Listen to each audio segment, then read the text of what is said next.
Hello everyone. आज अध्याय आम आलोचना करवा दशम श्रेणी साहित्य सिंधु तार गल्प बेल अश्वतत्व और बटवृक्ष यार प्रश्न उत्तर आज आम आलोचना करवा।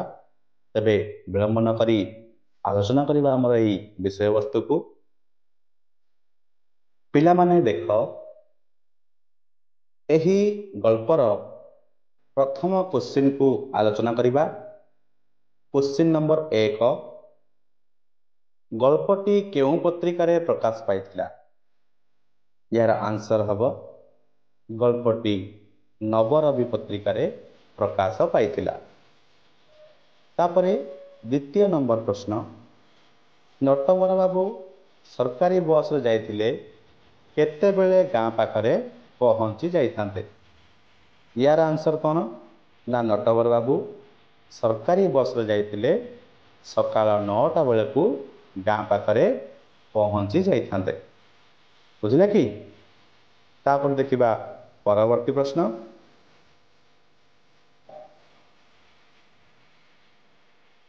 पछ बस धरी जाई केउंटी ओह्लाई पुनर्बार गाँ को घरोई पुंजी बस रे गले? तो नटवर बाबू पछ बस धरी जाइकी केउंटी ओह्लाई पुनर्बार गाँ को घरोई पुंजी बस रे गले? तो नटवर बाबू कौन प्रथम बसटा छाड़ी देती, तो पछ बस धरी जाई फुल नखरा छकरे ओह्लाई पुनर्बार गाँ को घरोई पुंजी बस रे गले हैला। तापरे 4 नंबर प्रश्न, बैशाख मासरे केते बेले बाहर को गोड़ काढ़ी हुए नहीं? ना जानिछ ना सकाळ 8टा बेलू ही पूरा निया निकालिला भली खरा हुए नुह कि? तो बैशाख मासरे सकाळ 8टा बेले बाहर को गोड़ काढ़ी हुए नहीं। बुझिले तो? तो यही आंसरटा लिखिबो। तापर पिला माने आमे अन्य प्रश्न को आलोचना करिबा। देख पिले क्वेश्चन नंबर 5, 11टा बेलू चारिआडे कौन जलिला परी जना जाउछि? 11टा बेलू खरादिने कौन जलिला परी चारिआडे जना पड़ुथुला?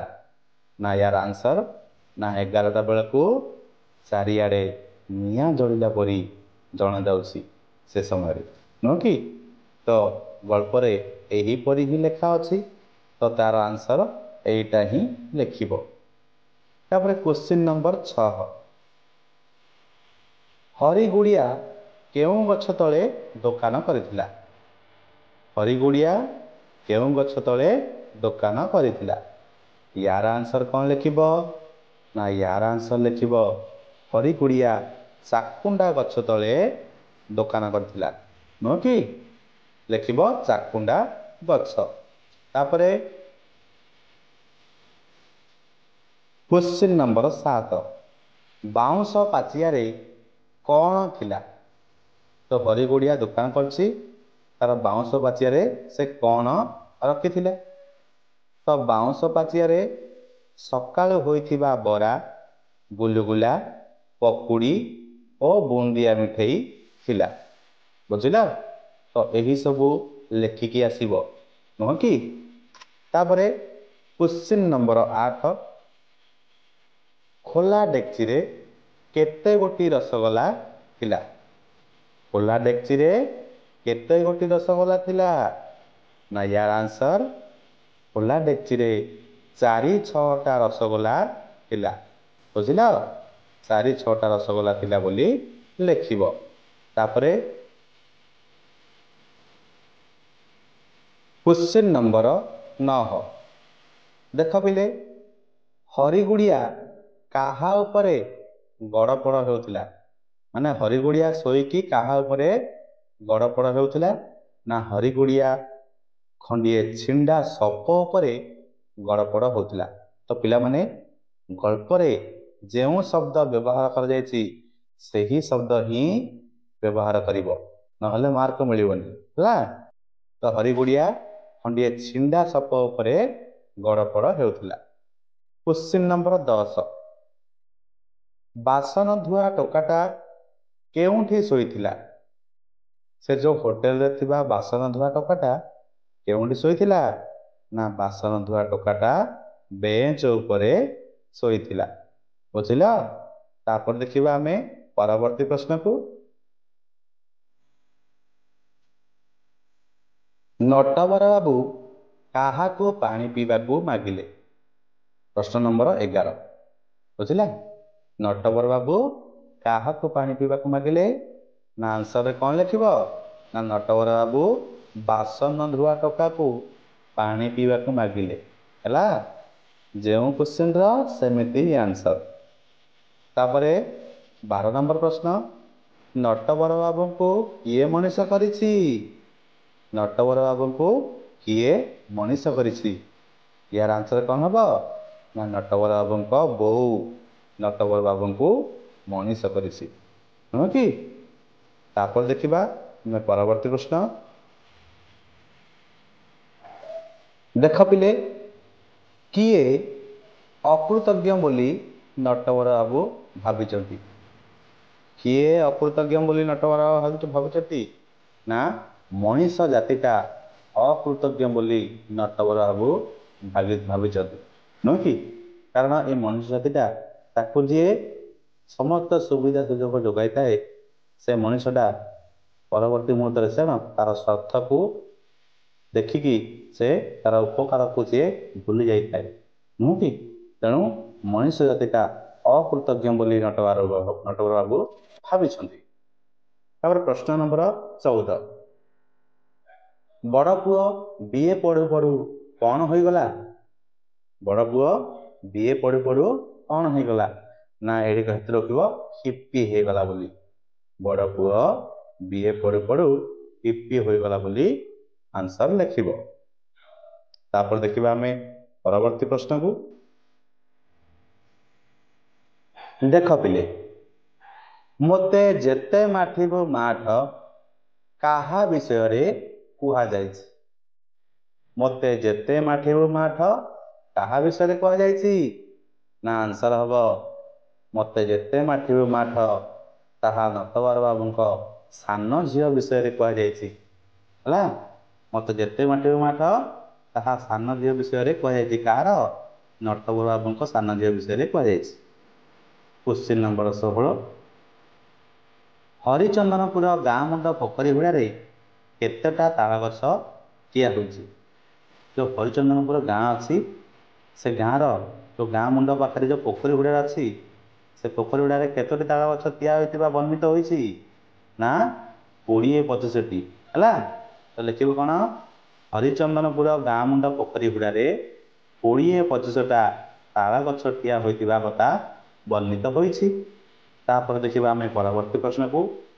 ତ ପିଲାମାନେ ଯିଏ ବି ନୂଆ କରି ଆସୁଛ, ଚ୍ୟାନେଲକୁ ସବସ୍କ୍ରାଇବ୍ କରିବାକୁ ଜମାରୁ ଭୁଲିବନି, ଯାହାଦ୍ୱାରା ଏଭଳି ଇନଫର୍ମେଟିଭ ଯାହା ବି ବିଷୟ ତୁମକୁ ପ୍ରଥମେ ପହଞ୍ଚିବ। ଏବେ ଦେଖିବା 17 ନମ୍ବର ପ୍ରଶ୍ନ।